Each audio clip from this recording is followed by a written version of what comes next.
Hello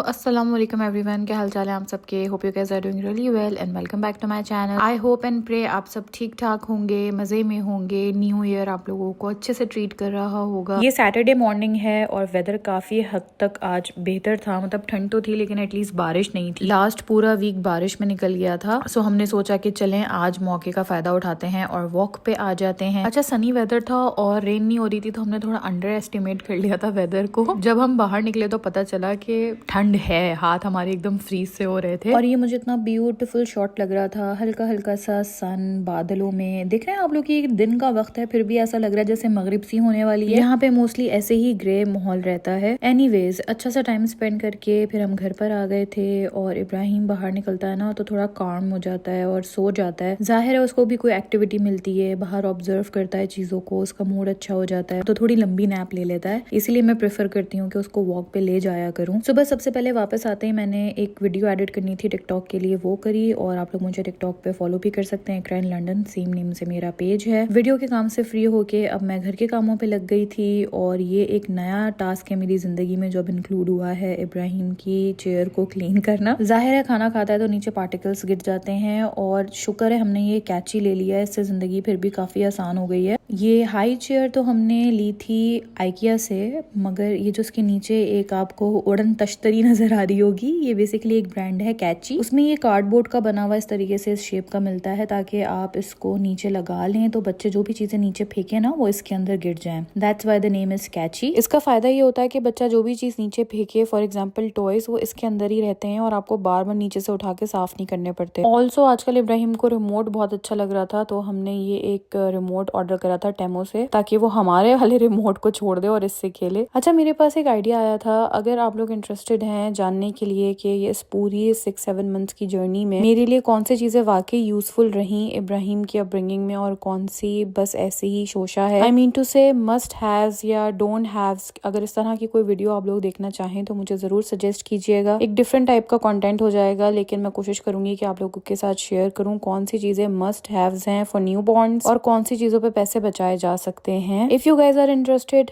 do let me know in comment box, फिर इसके ऊपर वीडियो में बनाने की कोशिश करूंगी। नाश्ते के बर्तन और किचन कुछ भी मैंने क्लीन नहीं किया था क्योंकि वेदर यहाँ पे बहुत अनप्रेडिक्टेबल होता है, तो हम लोगों ने सोचा कि पहले बाहर चले जाते हैं, थोड़ा घुमा लेंगे इब्राहिम को भी और अपना भी थोड़ा मी टाइम ले लेंगे। आफ्टर इब्राहिम एक चीज जो मैंने सीखी है वो है घर को लेट गो करना। उससे पहले मेरे लिए बहुत ज्यादा इंपॉर्टेंट था घर मेरा प्रॉपर हो, हर चीज साफ सुथरी हो, फिर ही कोई और काम होगा। अगर कहीं बाहर जाना भी है तो मैं पहले से टाइम मैनेज करके घर के काम फिनिश करके फिर ही जाती थी। शुरू में मैंने बहुत कोशिश करी कि इब्राहिम को भी प्रॉपर टाइम देने के साथ साथ घर भी बिल्कुल वेल मेंटेन्ड रखूं, बट उसमें होता क्या था कि मैं इतनी एग्जॉस्ट हो जाती थी, इतनी कि मेरा हाल से बेहाल हुआ वो होता था और फिर मैं बात बात पे उलझने लगती थी अपने आप से भी और समीर से भी। और इस सब में सबसे ज्यादा निग्लेक्ट होता था हम दोनों का रिलेशनशिप। बात को आगे कंटिन्यू करते हैं, पहले मैं आप लोगों को दिखा देती हूँ। मैंने कुछ चीजें ऑर्डर की थी टेमो से, बस उन्हीं की अनबॉक्सिंग कर रही थी तो सोचा आप लोगों के साथ भी शेयर कर देते हैं। मुझे ना अपने मसालों का जो सेक्शन है वो रमजान से पहले सॉर्ट आउट करके रखना है। उसके लिए मुझे कुछ मसाला जार्स चाहिए थे, छोटे साइज में ही चाहिए थे, तो मैंने ये ऑर्डर किए हैं टेमो से। प्लास्टिक के हैं तो मैं चेक कर रही थी कि इनकी प्लास्टिक ऐसी रफ सी तो नहीं है कि साइड से आपके कट जाए हाथ, बट नहीं ये अच्छी क्वालिटी के आए हैं। And I think I got them for like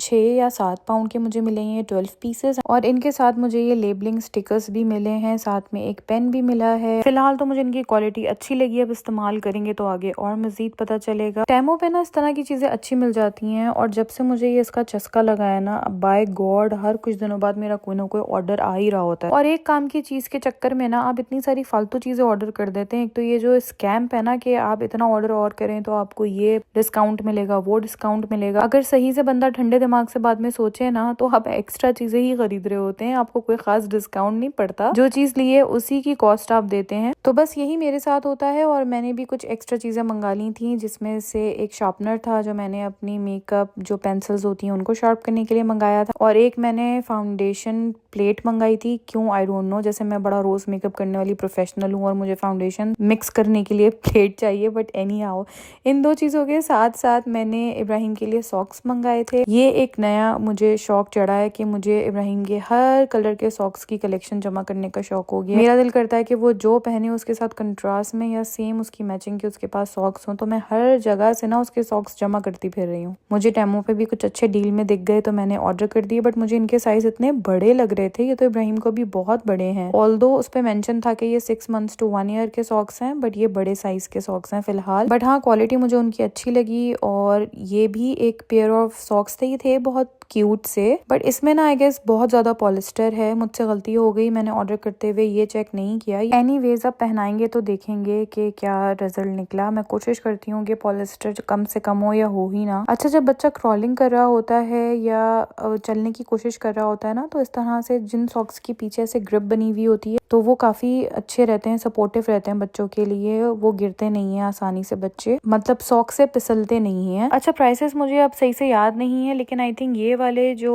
bundle है सॉक्स का ये कुछ 3 पाउंड का था और जो बाकी हैं वो ऐसे ही 2-2 पाउंड के सारे मुझे मिले। मतलब काफी रीजनेबल है ये। जो सामान आया था वो सारा जगह पे रख दिया, घर समेट लिया, किचन नीट एंड क्लीन हो गया। तो मैंने सोचा अब जल्दी से मैं सूप भी चढ़ा देती हूँ। रात में हमने फ्रेंड्स के साथ बाहर जाना था तो रात के खाने की तो टेंशन नहीं थी। अभी दोपहर में या शाम में जब भी भूख लगेगी तो उसके लिए मैंने ये वेजिटेबल सूप बना लिया था। ठंड भी है और थोड़ा हड्डियों को सुकून भी मिलता है और अच्छा भी लगता है। और वेजिटेबल सूप की रेसिपी मैं तफसील से दे चुकी हूँ अपने एक व्लॉग में। आई थिंक लास्ट ईयर का वो व्लॉग था, उसमें आप लोग जाके देख सकते हैं। अच्छा, हमारी बात बीच में ही रह गई। मैं आप लोगों को बता रही थी कि मुझे शुरू में बहुत प्रॉब्लम हो रही थी अपने आप को ये समझाने के लिए कि मुझे किसी न किसी चीज को तो लेट गो करना पड़ेगा। हर चीज परफेक्टली हम नहीं कर सकते, मतलब हम मशीन नहीं है और 24 घंटे में आप कितना ही कर लेंगे। चीजों को प्रायोरिटाइज तो करना ही पड़ेगा। और फिर मुझे एहसास हुआ कि मुझसे कहाँ गलती हो रही है। थोड़ा टाइम लगा बट फिर मुझे रियलाइज होने लगा, क्योंकि हमारा रिलेशनशिप उससे काफी ज्यादा इम्पैक्ट हो रहा था।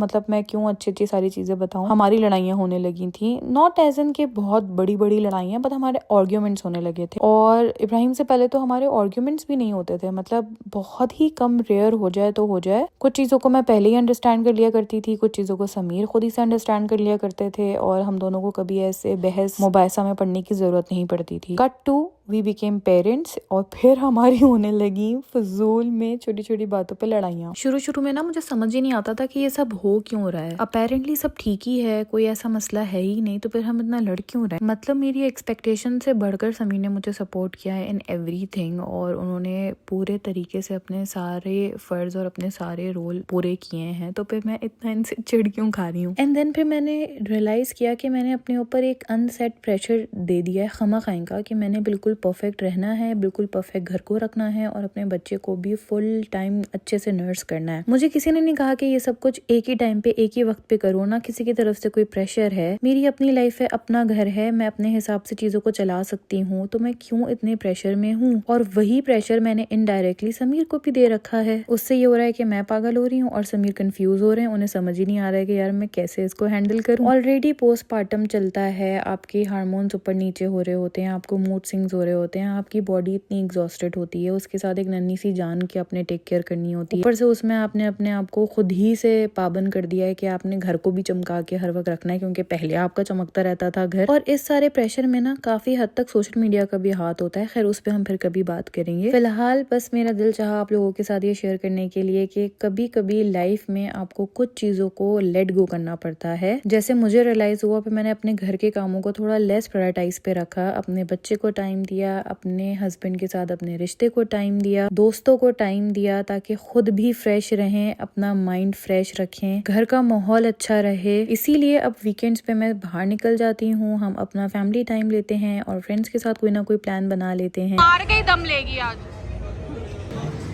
लेफ्ट वाला ब्रेक है। अच्छे फ्रेंड्स मिल जाना, अच्छी गैदरिंग होना, ये भी एक नेमत से कम नहीं है, स्पेशली यहाँ पे जहाँ आपके पास फैमिली सपोर्ट नहीं होती। एनीवेज, गेम जोन में अच्छा सा टाइम स्पेंड करके अब हम लोग खाना खाने के लिए आ गए थे रॉयल महल। फ्रेंड्स ने रिकमेंड किया था, बहुत ज्यादा हाई होप लेकर हम नहीं गए थे, बट क्या अमेजिंग खाना था, बहुत अच्छा देसी टेस्ट था इनका। हम तो बहुत ज्यादा सरप्राइज हुए। हमने एक प्लेटर ऑर्डर किया था, साथ में कढ़ाई, पाए और निहारी की एक प्लेट थी और हर चीज ही बहुत मजे की थी। तो बस एक बहुत ही अमेजिंग सा डे स्पेंड करा हमने आज अल्हम्दुलिल्लाह। काफी लेट हो गया था आज और बस अब हम टावर ब्रिज से गुजर रहे थे और यहाँ से जब भी मैं गुजरती हूँ जरूर शूट करती हूँ क्योंकि टावर ब्रिज मेरी मोस्ट फेवरेट जगह है पूरे लंदन में। यहाँ से बहुत अच्छी मेमोरीज मेरी एसोसिएटेड है। एनीवेज, इसी वीक हमारी एनिवर्सरी भी थी, 5th एनिवर्सरी। 5 साल हो चुके हैं हमारी शादी को। और एनिवर्सरी वाले दिन समीर ने ऑफिस जाना था तो वो वहाँ से वापसी में मेरे लिए कुछ सरप्राइज और फ्लावर्स ले आए और मैंने पीछे से इब्राहिम के साथ जाके उनके लिए थोड़े से सरप्राइज और फ्लावर्स ले लिए थे। घर में एक छोटी सी सेलिब्रेशन कर ली थी, बाहर से खाना ऑर्डर कर लिया था। फूल ही फूल आ गए हैं।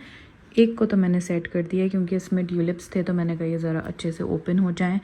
दूसरे को सेट करना है अभी। फ्लावर्स से ना एकदम से मूड इतना अच्छा हो जाता है मेरा। खैर यहाँ के फ्लावर्स में तो खुशबू होती भी नहीं है बट फिर भी उनकी प्रेजेंस ही घर में बहुत पॉजिटिविटी लेकर आ जाती है। अच्छा, मुझे लगता है ये सब ना बस हम औरतों के ही शशके होते हैं। मर्द हजरात जरा थोड़े प्रैक्टिकल अप्रोच के होते हैं, मतलब कर तो देते हैं वो हमें खुश करने के लिए ये सब कुछ, बट उन्हें ये फ्लावर्स और ये सारी चीजें इतनी कोई खास फैसिनेट करती नहीं है। उल्टा उन लोगों को यही लगता है कि क्या यार मुरझा जाते हैं एक हफ्ते के अंदर। और ये मैं सिर्फ समीरी की नहीं, मैंने ऑलमोस्ट जितने भी आसपास मेरे मेल्स हैं उन सब की मैंने यही अप्रोच देखी है। बट चलो यही गनीमत है कि वो हमें खुश करने के लिए ये छोटे छोटे से जेस्चर्स कर लेते हैं, चाहे वो इसमें बिलीव करें या नहीं। ये भी बहुत बड़ी बात है। और इन फ्लावर्स को अरेंज करने से जो मुझे सेटिस्फेक्शन मिल रही थी ना, ये भी बैठे बिठाई की एक थेरेपी है। कुछ रोजेस मैंने इसमें भी ऐड कर दिए थे ताकि ये वाला जो फ्लावर अरेंजमेंट है ये और ज्यादा प्यारा भरा भरा लगे। और वो जो मैं अभी बात कर रही थी ना कि मैंने घर के कामों को सर पे सवार करना कम कर दिया है, आपको पता है विद टाइम आहिस्ता आहिस्ता चीजें खुद ही रूटीन में आती गई, रिदम सेट होता रहा और अब घर भी पूरे तरीके से मैनेज हो जाता है। मेरा मूड भी सही रहता है। इट्स जस्ट दैट कि मैंने प्रेशर लेना छोड़ दिया है। मुझे ये बात समझ आ गई है कि ये तो वो प्रेशर है जो मुझे किसी ने दिया भी नहीं था। कभी कभी ना हम अपने सर पे खुद ही चीजों को सवार कर लेते हैं और फिर हम ये अज्यूम करते हैं कि सामने वाले हमसे ये एक्सपेक्ट कर रहे हैं, बट इन रियलिटी वो सिर्फ हमारे दिमाग में ही होता है। बहुत प्यारे लग रहे हैं ना ये फ्लावर्स। अच्छा जी, Sunday was a rest day. हमने रेस्ट किया सारे दिन और फिर मैंने दोपहर में ये बिरयानी बनाई थी जो मैंने हमारे फैमिली फ्रेंड्स में भेजनी थी अंकल आंटी के घर। फिर मैंने सोचा बना ही रही हूँ तो थोड़ी और ज्यादा बना लेती हूँ। जो हमारे अपार्टमेंट्स हैं उनमें भी मैंने 2 घरों में भेजनी थी और फिर यही हमारा भी संडे मील हो जाएगा। और ये मैंने ना बिल्कुल सही कराची स्टाइल बीफ बिरयानी बनाई थी विद आलू, बहुत मजे की बनी थी। ज्यादा क्वांटिटी में राइस का आइटम बनाओ ना तो बस डर ही लगा रहता है कि राइस कहीं मुरझा ना जाए, बट ये एकदम खिले खिले राइस के साथ बहुत ही मजेदार बिरयानी बनी थी। सोचा था आप लोगों के साथ रेसिपी शेयर करूंगी बट इब्राहिम बहुत क्रैंकी मूड में था तो बस जैसे तैसे मैंने बिरयानी बना ली। रिकॉर्ड करने में ना थोड़ा ज्यादा टाइम लग जाता है। वैसे तो मैं बहुत दफा बिरयानी की रेसिपी शेयर कर चुकी हूँ, ये थोड़ा डिफरेंट स्टाइल से बनाई थी। अब की दफा बनाऊंगी तो पक्का शेयर करूंगी। वैसे आई हैव नोटिस्ड हर जगह की बिरयानी बिल्कुल अलग स्टाइल की होती है। जैसे कराची में मिलती है वैसे पाकिस्तान के किसी और एरिया में नहीं मिलती, नॉट इवन हैदराबाद। और इंडिया में तो बिल्कुल ही डिफरेंट स्टाइल की बिरयानी बनती है। मैंने डिसाइड किया कि अब मैं हर एरिया की अलग अलग रेसिपी वाली बिरयानी ट्राई करूंगी। फिलहाल ये वाली तो बहुत अच्छी बनी थी। एंड दैट्स इट, ये था हमारा वीकेंड व्लॉग। आई होप आप लोगों को अच्छा लगा होगा। अगर लगा है तो लाइक कर दीजिएगा। फिर मिलते हैं, बाय बाय।